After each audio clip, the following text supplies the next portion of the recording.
We are absolutely pleased to have Reverend Lynn Harrison with us today. Lynn Harrison currently serves as the Minister of Spiritual Care for First Unitarian Congregation of Toronto, where she has been on staff since 2016. Ordained at Neighbourhood UU Congregation in 2015 after receiving her Master of Divinity from Emmanuel College at the University of Toronto, Lynn has provided guest ministry for many Unitarians throughout southern Ontario. Lynn Harrison is also a recognized singer-songwriter, currently working on her seventh album. Hooray! She's performed widely Thanks. throughout Canada and the United States. On the day before Halloween, Lynn Harrison reflects on the things that scare us and how we respond. When fear shows up in our lives, what can we do next? Many wise teachers offer insight on how to face our fears in ways that help us build courage and resilience. Be not afraid of this Sunday's topic as Lynn explores scary stuff in words and music. And now it's all yours, Lynn. Thanks very much, Janice. It really is so good to be with all of you today on this eve of Halloween, this time of year when the veil is thin, they say, between the dead and the living, the time when we dance with fear, or at least try to. Last night, actually, my husband Dave and I, who's here in the room, went to a community gathering where there were large puppets representing death and disease and the four horsemen of the apocalypse, and it was an example of being invited to confront what scares us. We were also invited to write down our fears on pieces of paper and give them to the fear catchers who were coming around with, big, dark, kind of like butterfly nets, and then those fears were tossed into a bonfire at the end of the event. So this time of year, when we are invited in various ways to look at the subject of fear and what scares us. At this time, of course, we may not confront everything or confront it fully.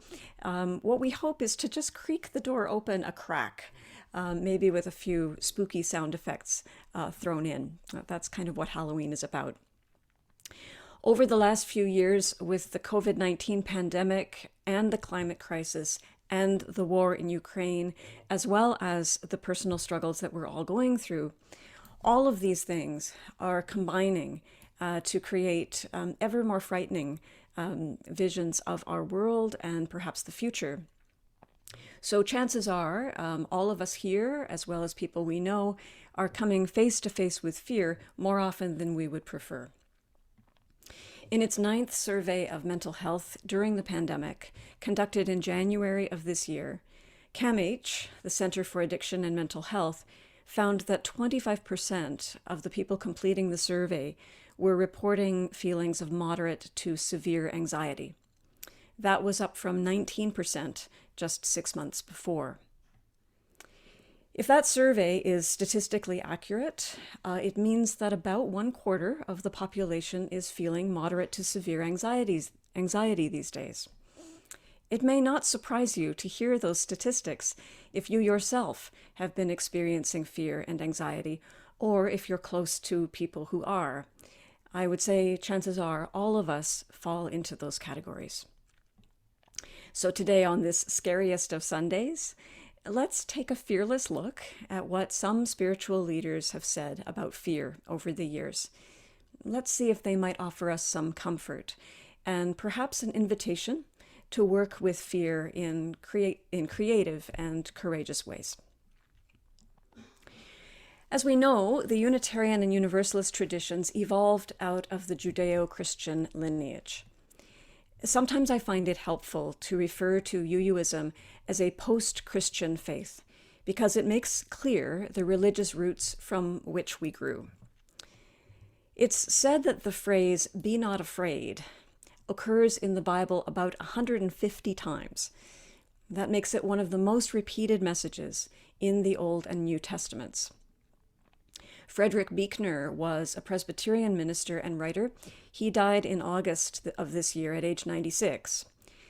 Frederick Buechner famously wrote, "Here is the world. beautiful and terrible things will happen. Do not be afraid. The hope of teachers like Buechner, as I hear him, is that the great mystery of life and love is stronger than fear, and that we can put our trust in that. Some people, such as the Australian writer and cartoonist Michael Leunig, see love and fear in a somewhat dualistic and either-or kind of way. He wrote, "There are only two feelings, love and fear. There are only two languages, love and fear. There are only two activities, love and fear. There are only two motives, two procedures, two frameworks, two results, love and fear, love and fear, love and fear." A simple spiritual practice that has been recommended to me is to check in with oneself when one is entering a room, a conversation, or an activity. To ask, am I arriving at this in love or in fear? And if the answer is in fear, to turn ever so slightly in the direction of love. Now, the writer Anne Lamott, who is a spiritual writer, also from a Christian background, she heard Frederick Buechner's words, "Here is the world, beautiful and terrible things will happen, do not be afraid." And she said this on Facebook after a bombing at the Boston Marathon in 2013. She wrote, "But it is hard not to be afraid, isn't it? Some wisdom traditions say you can't have love and fear at the same time, but I beg to differ. You can be a passionate believer in God, in goodness, in divine mind, in the immortality of the soul, and still be afraid. I'm Exhibit A." She goes on, "The temptation is to say, oh, it will all make sense someday. Great blessings will arise from this tragedy, seeds of new life sown. And I absolutely believe these things, but if it minimizes the terror, it's bullshit." My understanding, Anne Lamott continues, is that we have to admit the nightmare and not pretend that it wasn't heinous and agonizing. Not pretend it is something more esoteric. For the time being, she says, I am not going to pretend that I am any more spiritually evolved than I am. In the Buddhist tradition, many teachers speak of not running from what scares us, but instead moving closer toward it. That is, admitting the nightmare. We find this in many stories, such as the one about Milarepa in the cave. He found that his cave was being overrun by demons. Fear was one of them, and he tried everything in his power to get rid of those demons. To quote one retelling of the story, he sat on a seat that was higher than the demons, and he told them, "We are one." He talked about compassion and the emptiness of ultimate reality and how poison is medicine. Nothing happened. The demons were still there. Then he lost his patience and got angry and ran at the demons. They just laughed and hung around some more. Finally, he gave up and just sat down on the floor, saying, "I'm not going away, and it looks like you're not either. So let's just live here together." At that point, all of them left except one that was especially scary. Milarepa didn't know what to do, so he surrendered himself even further. He walked over and put himself right into the mouth of the demon and said, "Just eat me up if you want to." And then, finally, the demon left the cave. There's another Buddhist story about a Zen priest who was confronted by a violent military man whose army had destroyed the priest's village. The general strode over to the temple, walked in, pulled out his sword, and said, "Don't you know who I am?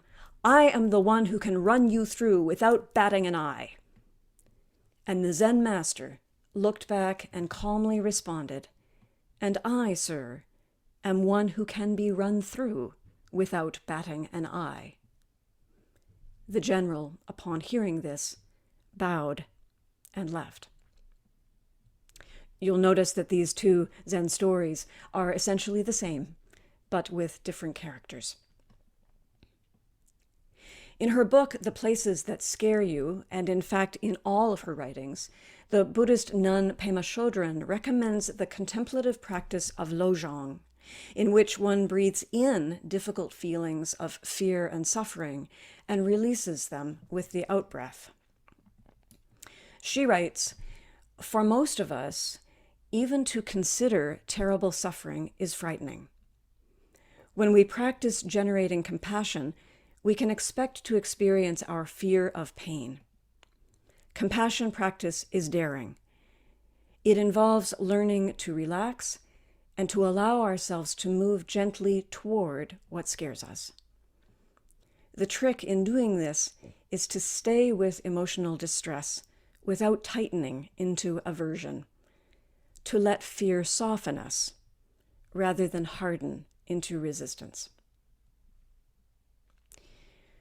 Now, when we are honest, and speaking for myself, being honest is something that can scare me at times as well, we can recognize that our fears often lead us toward aversion, pushing away, rejecting, running, fighting. But all of our strenuous efforts to banish our fears, whatever forms they may take for us, generally don't work very well. Like Milarepa in the cave, we will continue to be tormented by our fearful demons until we learn to be with them. The word love may seem too strong to use when we describe being with our fears. Perhaps accepting or allowing might come closer. But what we might hear as a thread woven through all of these teachings is an encouragement toward relationship, toward interest and curiosity, perhaps toward dialogue, toward getting to know our fears and learning to work with them in ways that might help reduce the suffering of others and help us live in this world, as beautiful and as terrible as it is. Our Unitarian Universalist tradition encourages us to grow in our spiritual lives and to seek wisdom from many interfaith sources, as well as from our own direct experience. When we confront what scares us in the world today and try to summon the courage to sustain life and serve others, our interdependence, that is, the support we provide one another, is often held up as an antidote to fear. Here are the words of UU Minister Leslie Takahashi. This is written as a responsive reading, so you can join me in the words, "We are connected." Despite distance and fear, we are connected. Despite loneliness and change, we are connected. Across different experiences and lives, we are connected. Even in the face of the inevitable losses of life, we are connected.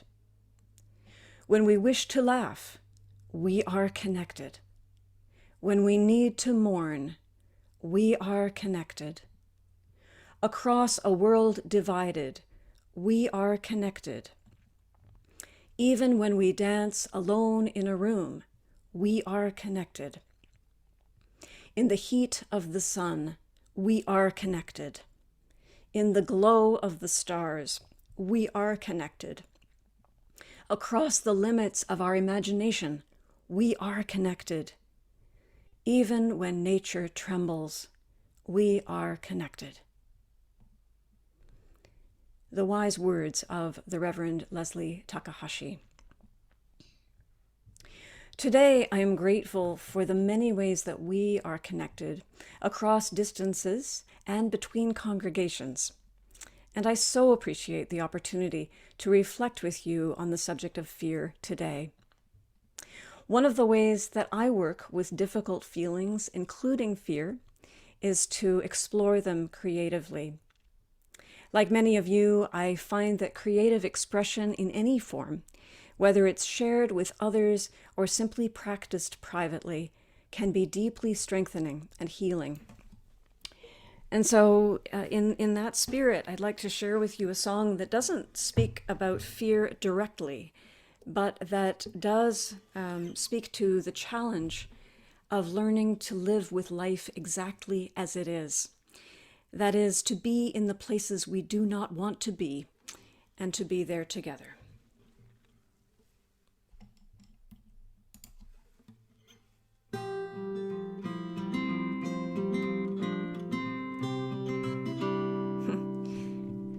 It's always a little bit of a challenge to move from a sermon to a song. It's something that used to scare me, and mistakes used to scare me too.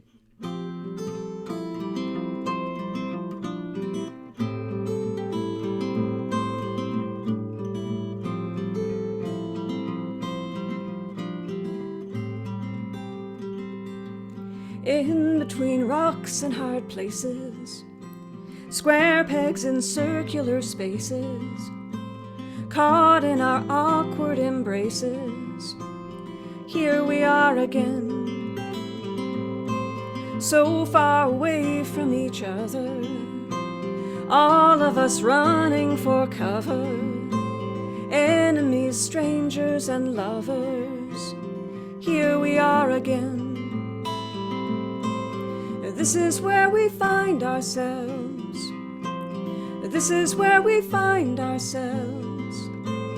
This is where we find ourselves. This is where we find ourselves. Back at the end of our tether, here in the inclement weather, smack dab between now and never, here we are again, as we were at the beginning, lost when we thought we were winning, so busy saving we're sinning, here we are again. This is where we find ourselves. This is where we find ourselves. This is where we find ourselves. This is where we find ourselves.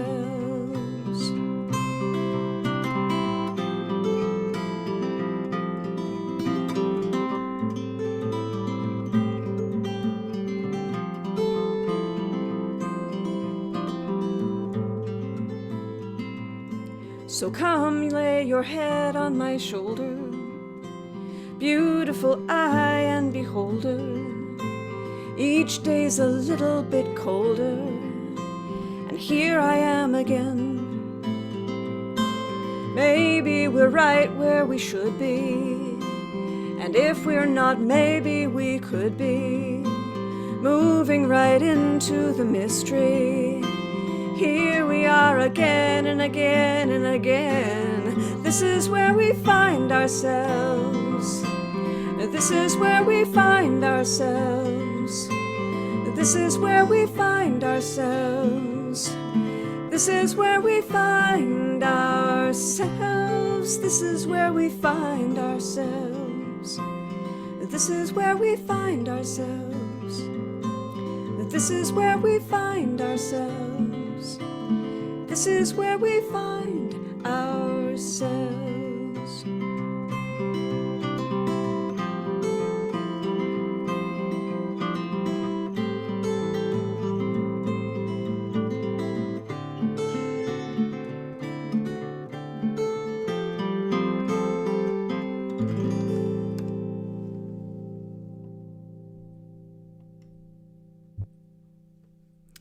Thank you all so much. It's been a pleasure to be with you, and I'm really looking forward to your reflections. I understand we have a few minutes for discussion after the talk this morning, so thank you.